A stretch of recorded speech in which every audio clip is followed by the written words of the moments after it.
Back to my channel. ನೀವೇನು ನನ್ನ ಚಾನಲ್ನ ಸಬ್ಸ್ಕ್ರೈಬ್ ಮಾಡ್ಕೊಂಡಿರಂತೆ ಈಗಲೇ ಹೋಗಿ ಸಬ್ಸ್ಕ್ರೈಬ್ ಮಾಡ್ಕೊಳ್ಳಿ. ಹಾಗೆ ಇವತ್ತು ಶಾರದೆ ಇಂದಿನ ಪೂರ್ತಿ ಸಂಚಿಕೆಯಲ್ಲಿ ಹಾಗೆ ನಾಳೆಯ ಸಂಚಿಕೆಯಲ್ಲಿ ಏನಾಗ್ತಿದೆ ಅಂತ ಹೇಳಿಬಿಟ್ಟು ಈ ವಿಡಿಯೋ ಪ್ರೋಮೋದಲ್ಲಿ ನೋಡ್ಕೊಬರೋಣ. ಹಾಗೆ ಈ ವಿಡಿಯೋಗೊಂದು ಲೈಕ್ ಕೊಡಿ ಫ್ರೆಂಡ್ಸ್. ಈ ವಿಡಿಯೋ ಇಷ್ಟ ಆಗಿದೆ ಅಂದರೆ ಲೈಕ್ ತಪ್ಪದೆ ಸಬ್ಸ್ಕ್ರೈಬ್ ಮಾಡ್ಕೊಳ್ಳಿ. ಹಾಗೆ ಈ ವಿಡಿಯೋ ಸ್ಟಾರ್ಟಿಂಗಲ್ಲಿ ಏನಪ್ಪ ಆಗುತ್ತೆ ಅಂದರೆ, ಈ ಕಡೆ ಶಾರದಾ ಅವರು ಗುರುಗಳಿಗೆ ಸಿಕ್ಬಿಟ್ಟು, ಏನಮ್ಮ ಯಾಕೆ ಇಷ್ಟೊಂದು ಪಶ್ಚಾತ್ತಾಪದಲ್ಲಿ ಇದೆಯಾ ನೀನು ಅಂತ ಹೇಳಿ, ತಪ್ಪೇ ಮಾಡಿಲ್ಲ ಆದರೂ ಕೂಡ ಯಾಕೆ ಇಷ್ಟೊಂದು ಪಶ್ಚಾತ್ತಾಪ ಪಡ್ತಾ ಇದೆಯಾ ಅಂದಾಗ, ಇಲ್ಲ ಗುರುಗಳೇ, ನಾನು ನಂಬಿರೋ ಮನೆಗೆ ನಾನು ಮಾಡ್ದಿರೋ ತಪ್ಪಿಗೆ ಅಂದರೆ ನಾನು ನಂಬಿರೋ ಮನೆಗೆ ಶಿಕ್ಷೆ ಅಂದರೆ ಅವ್ರಿಗೆ ನಾನು ದ್ರೋಹ ಮಾಡಿದ್ದೀನಿ ಅಂತ ಅನ್ನಿಸ್ತಾ ಇದೆ. ಅವ್ರಿಗೆ ದ್ರೋಹ ಬಗ್ದಿದ್ದೀನಿ, ಅವರು ಅಂದ್ಕೊಂಡಿದ್ದಾರೆ ಆದರೆ ಆ ದ್ರೋಹನ ನಾನು ಬಗ್ದಿಲ್ಲ ಗುರುಗಳೇ, ನಾನು ಯಾವ ನಂಬಿಕೆ ದ್ರೋಹನೂ ಮಾಡಿಲ್ಲ ಅವರಿಗೆ ಅಂದ್ಬಿಟ್ಟು ಈ ಕಡೆ ಶಾರದಾ ಅವರು ಹೇಳ್ತಿರ್ತಾರೆ.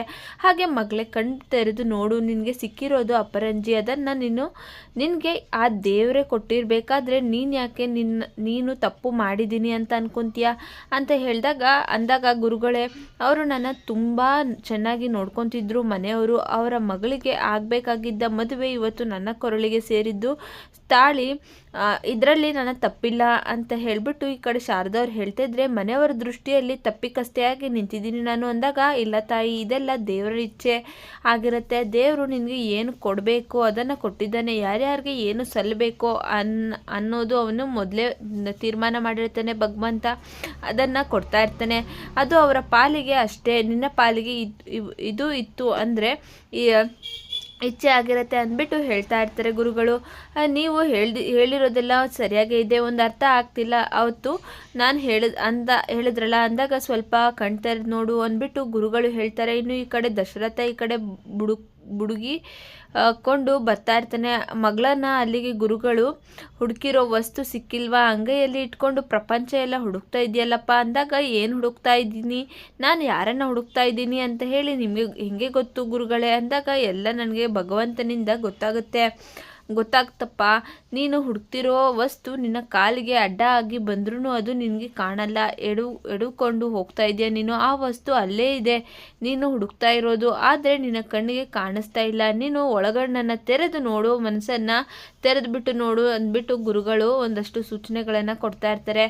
ಅಂತ ಹೇಳಿದ ತಕ್ಷಣ ನನಗೊಂದು ಅರ್ಥ ಆಗ್ತಿಲ್ಲ, ಎಲ್ಲ ನಾನು ಚೆಕ್ ಮಾಡ್ಕೊತಾ ಇದ್ದೀನಿ ಆಗಿದೆ, ಆದರೆ ನಾನು ಈ ವಸ್ತು ನನಗೆ ಸಿಗ್ತಾ ಇಲ್ಲ. ಈಗ ನಮ್ಮ ಮನೆಯ ಪರಿಸ್ಥಿತಿಯಲ್ಲಿ ಈ ಜ್ಯೋತಿಕಾ ಮದುವೆ ನಿಂತೋಗಿರೋದ್ರಿಂದ ನಾನು ಏನು ಟೆನ್ಷನ್ ಆಗಿದ್ದೀನಿ, ಅವರು ಆ ಟೆನ್ಷನ್ನಲ್ಲಿ ಇದ್ದಾರೆ. ನಾನು ನನ್ನ ಮಗಳನ್ನ ಹುಡ್ಕೋದ್ರಲ್ಲಿ ಟೆನ್ಷನ್ ಆಗಿದ್ದೀನಿ. ಅದನ್ನು ಮನೆಯವ್ರ ಹತ್ರ ಹೇಳ್ಕೊಳಂಗೂ ಇಲ್ಲ, ಬಿಡಂಗೂ ಇಲ್ಲ, ಆ ಥರ ಆಗೋಗ್ಬಿಟ್ಟಿದೆ ಗುರುಗಳೇ ಅಂದಾಗ, ನೋಡಪ್ಪ, ನೀನು ಹುಡುಕ್ತಿರೋ ವಸ್ತು ನಿನ್ನ ಪಕ್ಕನೇ ಇದೆ, ನಿನ್ನ ಕಣ್ಮುಂದೆನೇ ಇದೆ, ಆದರೆ ಅದು ನಿನಗೆ ಕಾಣಿಸ್ತಿಲ್ಲ ಅಷ್ಟೇ ಅಂದಾಗ, ಹೌದಾ ಗುರುಗಳೇ, ಹಾಗಿದ್ರೆ ನನಗೆ ಏನು ಕಾಣಿಸ್ತಿಲ್ಲ, ನಾನು ಹುಡುಕ್ತಿರೋ ನನ್ನ ಮಗಳು ಹಾಗಿದ್ರೆ ನನ್ನ ಪಕ್ಕನೇ ಇದ್ದಾಳೆ, ನನ್ನ ಜೊತೆಲೇ ಇದ್ದಾಳ, ಅಂದರೆ ನಾನು ಅದನ್ನು ಕಂಡುಹಿಡಿತಾ ಇಲ್ವಾ ಅಂದಾಗ, ಖಂಡಿತ ಹೌದು, ಆ ದೇವರು ಇಚ್ಛೆ ಅದೇ ಆಗಿದೆ. ನೀನು ಕಣ್ಣು ಬೆರಳು ಅಂತದ್ರೆಲ್ಲ ಇರುವಂಥ ನೀನು ಹುಡುಕ್ತಿರೋ ವಸ್ತು ನಿನ್ನ ಕಣ್ಣಿಗೆ ಕಾಣಿಸ್ತಿಲ್ಲ ಅಂದರೆ, ಯಾವ ಟೈಮ್ಗೆ ಯಾವ ಗಳಿಗೆಗೆ ಯಾವ ವಸ್ತು ಸಿಗಬೇಕು ಅಂತ ಆ ದೇವರು ಇಚ್ಛೆ ಆಗಿರುತ್ತೋ ಆ ವಸ್ತು ಸಿಗುತ್ತೆ ಆ ಟೈಮ್ಗೆ.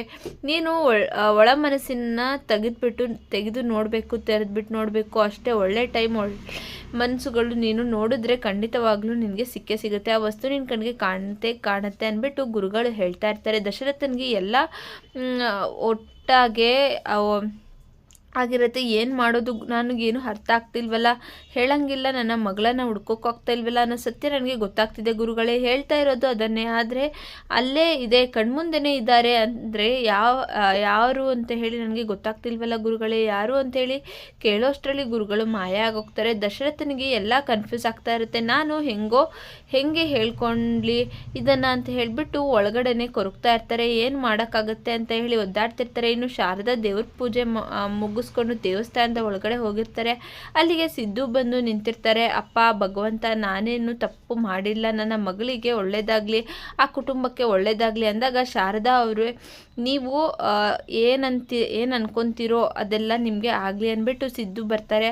ನೀವು ಅಂತ ಹೇಳಿಬಿಟ್ಟು ಅಲ್ಲಿಂದ ಹೋಗೋಕ್ಕೆ ಅಂತ ಹೋಗ್ತಾಳೆ ನಮ್ಮ ಶಾರದಾ. ಇನ್ನು ಈ ಸಿದ್ದು ಇದ್ದವರು, ಶಾರದಾ ಅವರೇ ನಿಂತ್ಕೊಳ್ಳಿ ಅಂದಾಗ, ಇನ್ನು ಪುರೋಹಿತರು ಇದ್ದವರು, ಅಮ್ಮ ಮಂಗಳಾರತಿ ತಗೊಳ್ಳಿ ಅಂತ ಹೇಳಿಬಿಟ್ಟು ಕೂಗ್ತಾ ಇರ್ತಾರೆ. ಇನ್ನು ಮಂಗಳಾರತಿನ ತಗೊಂಡು ಪೂಜಾ ಸಾಮಗ್ರಿನ ತಗೊಂಡು ಈ ಕಡೆ ಪೂಜೆ ಎಲ್ಲ ಮುಗಿಸ್ಕೊಂಡು ಶಾರದಾ ಅವರು ಒಂದು ಮಾತು ಕೇಳ್ಕೊಂಡು ಬರಬೇಕು ತಾನೆ ಅಂತ ಹೇಳ್ಬಿಟ್ಟು ಹೇಳ್ತಾ ಇರ್ತಾರೆ. ಎಷ್ಟು ದೇವಸ್ಥಾನಕ್ಕೆ ಹೋಗ್ತೀನಿ ಅಂತ ಬಂದಿದ್ರೆ ಹೇಳಿದರೆ ನನಗೆ ಆಗ್ತಾ ಇರಲಿಲ್ವ, ನೀವು ಗಾಬರಿ ಆಗಿತ್ತು ಅಂದ್ಬಿಟ್ಟು ಸಿದ್ದು ಅವರು ಹಿಂದಿಂದನೇ ಬರ್ತಾ ಇರ್ತಾರೆ. ಆದರೆ ಶಾರದಾ ಮಾತ್ರ ಒಂದು ಮಾತನ್ನು ಕೂಡ ಆಡಲ್ಲ.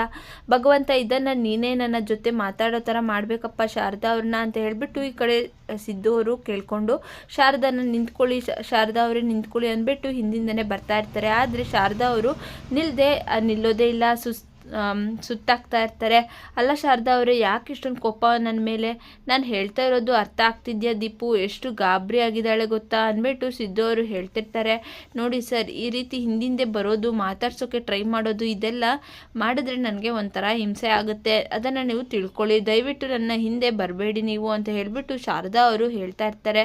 ಆಗ ಶಾರದಾ ಅವರೇ, ನೀವು ಎಷ್ಟೇ ಹೇಳಿದ್ರು ಕೂಡ, ಏನೇ ಬೈದರೂ ನಮ್ಮ ಮದುವೆ ನಿರ್ಧಾರ ಆಗೋಗಿದೆ, ನೀವು ನನ್ನ ಗಂಡ ಅಂತ ಒಪ್ಕೊಳ್ಳಲು ಅಂದರೂ ಪರವಾಗಿಲ್ಲ, ಒಪ್ಕೊಳ್ಳಿಲ್ಲ ಅಂದರೂ ಪರವಾಗಿಲ್ಲ, ಆದರೆ ಒಂದು ದಿನ ನೀವು ಒಪ್ಕೊಳ್ಳೇಬೇಕು. ನಾನು ದೀಪುಗೆ ಅಪ್ಪ ತಾನೆ ಅಂದ್ಬಿಟ್ಟು ಸಿದ್ದು ಹೇಳ್ತಿರ್ತಾರೆ. ಅಲ್ಲ ಸರ್, ನಿಮ್ಮ ಮನಸ್ಸಾಕ್ಷಿನೇ ಇಲ್ವಾ? ಮನೆಯವರಿಗೆಲ್ಲ ದ್ರೋಹ ಬಗೆದು ನಿಮ್ಮ ಸ್ವಾರ್ಥಕ್ಕೆ ನೀವು ನನ್ನ ಕೊರಳಿಗೆ ತಾಳಿ ಕಟ್ಬಿಟ್ರಲ್ಲ, ತ್ಯಾಗ ಅನ್ನೋದು ಮರ್ತು ಬಿಟ್ರಲ್ಲ ಸರ್, ತ್ಯಾಗ ಮಾಡೋಕ್ಕೆ ಆಗ್ತಿರ್ಲಿಲ್ವ ನಿಮಗೆ ಪ್ರೀತಿನ ಅಂದ್ಬಿಟ್ಟು ಶಾರದಾ ಅವರು ಕೇಳ್ತಾ ಇರ್ತಾರೆ. ಹೌದಾ ಶಾರದಾ ಅವರೇ, ತ್ಯಾಗ ಮಾಡ್ಬೋದಿತ್ತು, ಆದರೆ ಮನೆಯವರು ನನ್ನ ಒಂದು ಮಾತಿಗೆ ಒಪ್ಕೊಳ್ತಿರ್ಲಿಲ್ಲ. ನಾನು ಜ್ಯೋತಿಕನ ಮದುವೆ ಆಗ್ತೀನಿ ಅಂತ ಹೇಳಿದ್ರೆ ನೀವಿಬ್ಬರು ಮನೆಯಲ್ಲಿ ಇರಬೇಕು ಅಂತ ನಿರ್ಧಾರ ಷರತ್ತು ಹಾಕಿದ್ದೆ. ಆದರೆ ಯಾರು ಸಹ ಆ ಷರತ್ತನ್ನ ಒಪ್ಕೊಳ್ತಿರ್ಲಿಲ್ಲ. ಒಪ್ಕೊತೀವಿ ಅಂತ ಹೇಳಿ ನಾಟಕ ಆಡಿ ನಮ್ಮ ಮದುವೆ ಮುಗಿತಿದ್ದಂಗೆ ನಿಮ್ಮ ಅತ್ತೆ ದೀಪುನ ಕಳಿಸೋಕೆ ಪ್ಲ್ಯಾನ್ ಮಾಡಿದ್ರು ಗೊತ್ತಾ? ಇದಕ್ಕೆ ಓಕೆ ಅಂತ ಅಂದಿದ್ರು. ಹಾಗಾಗಿ ನಿಮ್ಮನ್ನು ಎಲ್ಲಿ ಕಳ್ಕೊಂಬಿಡ್ತೀನೋ ದೀಪು, ಒಂದು ಕೊನೆಯದಾಗಿ ಎಲ್ಲಿ ಕಳ್ಕೊಂಬಿಡ್ತೀನೋ ಅಂತ ಹೇಳಿಬಿಟ್ಟು ನನಗೆ ಭಯದಲ್ಲಿ ನಾನು ನಿಮ್ಮ ಕೊರಳಿಗೆ ತಾಳಿನ ಕಟ್ಟಲೇಬೇಕಾಗಿತ್ತು ಅಂತ ಹೇಳ್ಬಿಟ್ಟು ಈ ಕಡೆ ಸಿದ್ದು ಅವರು ಹೇಳ್ತಾ ಇರ್ತಾರೆ. ಇನ್ನು ದಶರಥ ಅಲ್ಲೇ ಹುಡ್ಕೊಂಡು ಬರ್ತಾ ಇರಬೇಕಾದ್ರೆ ಇನ್ನು ಅಲ್ಲಿ ಬರ್ತಾ ಇರ್ತಾರೆ. ಮಗಳನ್ನ ಹುಡ್ಕೋಕೆ ಅಂತ ಹೇಳಿ ಬರ್ತಾ ಇರಬೇಕಾದ್ರೆ ಅದರಲ್ಲೂ ಮದುವೆ ಮನೆಯಲ್ಲಿ ಒಬ್ಬ ವ್ಯಕ್ತಿ ವಿಚಿತ್ರವಾಗಿ ಓಡಾಡ್ತಿದ್ದ. ನನಗೆ ಯಾಕೋ ಅವನ ಮೇಲೆ ಅನುಮಾನ ಅಂದಾಗ, ಹೌದಾ, ಆ ಹುಡುಗಿ ನಮಗೆ ಹೆಲ್ಪ್ ಮಾಡೋಕ್ಕೆ ಬಂದು ಅವಳೇ ಆಗ್ಬಿಟ್ಟಿದ್ದಾಳಲ್ಲ, ಮದುವೆನ ಇರಬೇಕು, ಏನು ಮಾಡೋದು? ವಿಚಿತ್ರವಾಗಿ ಹೇಳಿದ್ರು. ನಾನು ಎಲ್ಲಿ ಅಂತ ಹೇಳಿ ಹುಡುಕ್ಲಿ, ನಾನೇನಂತ ಮಾಡಲಿ ಅಂದಾಗ, ಸರ್ ಅದನ್ನು ಪೊಲೀಸ್ಗೆ ಹೇಳೋಕ್ಕಾಗಲ್ಲ, ತುಂಬ ನಿಗೂಢವಾಗಿ ಈ ಒಂದು ಕೆಲಸನ ನಾವು ಮಾಡಬೇಕು, ಪೊಲೀಸ್ ಹಾಗೆಲ್ಲ ಹೋದರೆ ವಿಚಾರ ಆಚೆ ಬಂದುಬಿಡುತ್ತೆ ಅಂದಾಗ, ಇಲ್ಲ ಅದನ್ನು ನಾನು ಪೊಲೀಸ್ಗೆ ಒಪ್ಸೋಕ್ಕೆ ಆಗಲ್ಲ ಅಂತ ಹೇಳಿಬಿಟ್ಟು ದಶರಥ ಅವರು ಮನಸ್ಸಲ್ಲಿ ಅನ್ಕೋತಾ ಇರ್ತಾರೆ. ಏನು ವಿಚಾರ ಅವರೇ, ನಿಮಗೆ ಗೊತ್ತಿಲ್ದೇನೋ ಆಗೋಗಿದೆ, ಅದೊಂದು ನಿಮ್ಮ ವಿಚಾರ, ಮದುವೆ ಆಗಿಲ್ಲ, ಆ ವಿಚಾರ ಕೇಳಿದ್ರೆ ಮದುವೆ ಯಾಕಾದೆ ಅನ್ನೋದನ್ನು ನಿಮಗೆ ಗೊತ್ತಾಗುತ್ತೆ ಅಂದಾಗ, ಹೌದಾ, ಏನು ವಿಚಾರ, ಅದು ಏನು ಅಂದಾಗ, ಅದೇ ದೀಪುಗೆ ಮೈನರ್ ಆಗಿ ಹಾರ್ಟ್ ಅಟ್ಯಾಕ್ ಆಗಿತ್ತು, ಆ ವಿಚಾರವಾಗಿ ದೀಪುಗೆ ಜಾಸ್ತಿ ನೋವು ಕೊಡಬಾರ್ದು, ಅವಳಿಗೆ ಹಿಂಸೆ ಕೊಡಬಾರ್ದು, ಅವಳು ಏನು ಇಷ್ಟಪಡ್ತಾಳೋ ಅದು ಸಿಗಬೇಕು ಅನ್ನೋದು ಡಾಕ್ಟರ್ ಹೇಳಿರ್ತಾರೆ. ಅದನ್ನು ಶಾರದಾ ಹತ್ರ ಸಿದ್ದು ಹೇಳೋಕ್ಕೆ ಹೋಗ್ತಾರೆ. ಬೇಡ ಆ ವಿಚಾರ ಹೇಳಿದ್ರೆ ಶಾರದಾ ಅವರು ತುಂಬ ಗಾಬರಿ ಆಗ್ತಾಳೆ. ಆ ಮಗು ಮೇಲೆ ತುಂಬ ಭಯ ಶುರು ಆಗ್ಬಿಡುತ್ತೆ, ಭಯ ಬಿಟ್ಬಿಡ್ತಾರೆ. ಹಂಗಾಗಿ ಶಾರದಾ ಅವರೇ, ಟೈಮ್ ಬಂದಾಗ ಆ ವಿಚಾರ ನಿಮಗೆಲ್ಲ ಕೂಡ ಹೇಳ್ತೀನಿ, ಆದರೆ ನೀವು ನನ್ನ ತಪ್ಪಾಗಿ ತಿಳ್ಕೊತಿದ್ದೀರಾ, ಅದನ್ನು ನೀವು ತೆಗೆದ್ಬಿಡಿ ಆ ಮನಸ್ಸಿಂದ ಅಂದಾಗ, ಇಲ್ಲ, ಯಾವುದೇ ಕಾರಣಕ್ಕೂ ನಿಮ್ಮ ಮೇಲೆ ನನಗಿರೋ ಭಾವನೆ ಯಾವತ್ತೂ ಹೋಗಲ್ಲ ಅಂದ್ಬಿಟ್ಟು ಶಾರದಾ ಅವ್ರು ಹೇಳ್ತಿರ್ತಾರೆ. ದಶರಥ ಅವರು ಇದ್ದವರು ಏನು ಮಾಡೋದು ಈಗ, ಹೆಂಗೆ ಹುಡ್ಕೋದು ಅಂದಾಗ, ಗೊತ್ತಿಲ್ಲ ಸರ್, ಮಾಯಾ ಮೇಡಮ್ ಮಿಸ್ ಆಗಿದ್ದಾರೆ, ಆಗಿದ್ದರಿಂದ ನಿಗೂಢ ವ್ಯಕ್ತಿ ಇರ್ಬೋದು, ಮದುವೆಯಲ್ಲಿ ಟೋಪಿ ಹಾಕ್ಕೊಂಡು ಫೇಸ್ನ ಕವರ್ ಮಾಡ್ಕೊಂಡು ಓಡಾಡ್ತಿದ್ರಲ್ಲ, ಕುಂತ್ಕೊಂಡು ವಿಚಿತ್ರವಾಗಿ ನಡೀತಾ ಇದ್ರಲ್ಲ, ಕುಂತ್ಕೊಂಡು ಅವರೇ ಇರಬೇಕು, ಅವ್ರ ಮೇಲೆ ನನಗೆ ತುಂಬ ಅನುಮಾನ ಸರ್ ಅಂತ ಹೇಳಿ, ಆ ಥರ ವ್ಯಕ್ತಿ ಯಾರಿದ್ದಾರೆ ಗೊತ್ತಿಲ್ಲ ಸರ್, ಆವಾಗವಾಗ ಅವರ ಫೋನಲ್ಲಿ ಮಾತಾಡ್ತಿದ್ರು, ಯಾರ ಹತ್ರನೂ ಗೊತ್ತಿಲ್ಲ, ಅಪ್ಡೇಟ್ ಅಂತಿದ್ದ ಅಂತ ಹೇಳ್ತಾ ಇರ್ತಾರೆ. ಇದೆ ಅಂತ ಹೇಳಿ ನನಗೆ ಗಾಢವಾಗಿ ಅನ್ನಿಸ್ತಾ ಇದೆ. ಹಾಗಿಲ್ಲ ಅಂದರೆ ಆ ವ್ಯಕ್ತಿ ಅಷ್ಟು ನಿಮ್ಮ ಮಗಳು ಸತ್ಯ ಗೊತ್ತಿದೆ ಅಂದರೆ ನಿಮ್ಮ ಮನೆಗೆ ಬಂದು ಮನೆಯ ಬಗ್ಗೆ ಗೊತ್ತಿಲ್ಲದೇನೆ ಹೇಗೆ ಅವರು ಬಂದು ಮನೆಯಲ್ಲಿ ಹತ್ರ ಓಡಾಡ್ತಾ ಇದ್ರು. ಸರಿ ಆಯಿತು ನೋಡೋಣ ಹುಡ್ಕೋಣ ಅಂತ ಹೇಳಿ ದಶರಥ ಅವರು ಹೇಳ್ತಾ ಇರ್ತಾರೆ. ಶಾರದಾ ಇದ್ದವಳು, ಸರ್ ನೀವು ಎಷ್ಟೇ ಪ್ರಯತ್ನ ಪಟ್ಟರು ನಿಮ್ಮ ಮೇಲೆ ನನಗೆ ಅಪಾರವಾದ ಭಕ್ತಿ ಗೌರವ ಇತ್ತು. ಆದರೆ ಆ ಭಕ್ತಿ ಗೌರವ ನಿಮಗೆ ನನ್ನ ಮೇಲೆ ಪ್ರೀತಿ ಇತ್ತು ಅಂತ ಹೇಳಿ ನನಗೆ ಗೊತ್ತಿರಲಿಲ್ಲ. ಸೊ ನಿಮ್ಮ ಮೇಲೆ ನನಗೆ ಪ್ರೀತಿ ಇದೆ ಅಂತ ಹೇಳಿ ನೀವು ಅಂದಮೇಲೆ ನಾನು ನಿಮ್ಮನ್ನು ದೂರನೇ ಇಟ್ಟಿದ್ದೆ. ನೀವೇ ಬಂದು ತಾಳಿ ಕಟ್ಟಿ ಮನೆಯವರಿಗೆಲ್ಲ ಈ ಥರ ಒಂದು ದುರಂತನ ತಂದಿಡ್ತೀರಾ ಅಂತ ಅಂದ್ಬಿಟ್ಟು ಶಾರದಾ ಅವ್ರು ಹೇಳ್ತಾ ಇರ್ತಾರೆ. ನನಗೆ ಗೊತ್ತಿರಲಿಲ್ಲ. ಇನ್ನು ಮನೆಗೆ ದೀಪುಗೆ ಜ್ವರ ಜಾಸ್ತಿ ಆಗ್ತಾ ಇರುತ್ತೆ. ಅವರಮ್ಮ ನೋಡ್ತಿರ್ತಾರೆ. ಇನ್ನು ಸುಮಿತ್ರಾ ಅವರು ಬಂದು ಕೇರ್ ಮಾಡ್ತಿರ್ತಾರೆ. ಶಾರದಾ ಓಡ್ ಬಂದು ದೀಪು ಏನಾಯಿತು ಅಂತ ಹೇಳಿ ಅಂದಾಗ, ಅಯ್ಯೋ ಶಾರದಾ ನೀನೆಲ್ಲೋ ಹೋಗಿದ್ದೆ, ಮಗು ತುಂಬ ನರಳ್ತಾ ಇತ್ತು, ಕೈ ನಿಭಾಯಿಸೋಕ್ಕೆ ಆಗ್ತಿರ್ಲಿಲ್ಲ. ಸುಮಿತ್ರಾ ಬಂದು ಅಮ್ಮ ಬಂದು ದೀಪುನ ನೋಡಿಕೊಂಡು ಪರವಾಗಿಲ್ಲ ನೋಡ್ಕೊಳ್ಳೋಕ್ಕೆ ಬಂದ್ರ ಅಂತ ಹೇಳಿಬಿಟ್ಟು ಶಾರದಾಗೆ ಸುಮಿತ್ರಾ ಒಳ್ಳೆ ಗುಣ ಅವರಿಗೆ ಚೆನ್ನಾಗಿ ಗೊತ್ತು. ಶಾರದಾ ಸುಮಿತ್ರಾ ಮಗಳಾಗಿರೋದ್ರಿಂದ ಅಮ್ಮ ಮಗಳದ್ದು ಒಂದೇ ಗುಣನೇ ಆಗಿರುತ್ತೆ. ದೀಪು ನಿನ್ನನ್ನು ಬಿಟ್ಟು ಇರಲ್ಲ. ಶಾರದಾ ನನ್ನ ಕೈಲಂತೂ ಅವಳನ್ನು ನೋಡ್ಕೊಳ್ಳೋಕ್ಕೆ ಆಗಲಿಲ್ಲ. ಆಮೇಲೆ ಹೋಗಿ ಸುಮಿತ್ರನವ್ರನ್ನ ಕೇಳಿದೆ. ಪಾಪ ಅವರೇ ಬಂದು ಮಗುಗೆ ಅಂತ ಯಾವುದೇ ಬಟ್ಟೆ ಹಾಕಿ ಸ್ವಲ್ಪ ಸಮಾಧಾನ ಮಾಡಿದ್ರು. ಎಲ್ಲಿ ಹೋಗಿದ್ದೆ ನೀನು ಅಂತ ಹೇಳಿಬಿಟ್ಟು ಕೇಳ್ತಾ ಇರ್ತಾರೆ. ಅಮ್ಮ ನಿಮ್ಮ ಒಳ್ಳೆ ಮನಸ್ಸು ಯಾವತ್ತೂ ಒಳ್ಳೆಯದೇ ಆಗಿರುತ್ತೆ, ನಿಮಗೆ ಎಷ್ಟು ಋಣಿಯಾಗಿರ್ತೀನೋ ಋಣಿಯಾದರೂ ಕೂಡ ಕಮ್ಮಿನೇ ಅಂತ ಹೇಳಿಬಿಟ್ಟು ಶಾರದಾ ಅವರು ಸುಮಿತ್ರೆಗೆ ಕೈ ಮುಗಿದು ಹೇಳ್ತಾ ಇರ್ತಾರೆ. ಒಂದು ಮಾತನ್ನು ಮಾತಾಡ್ತಾ ಇರ್ತಾರೆ, ಕೇಳ್ಕೊತಾ ಇರ್ತಾರೆ.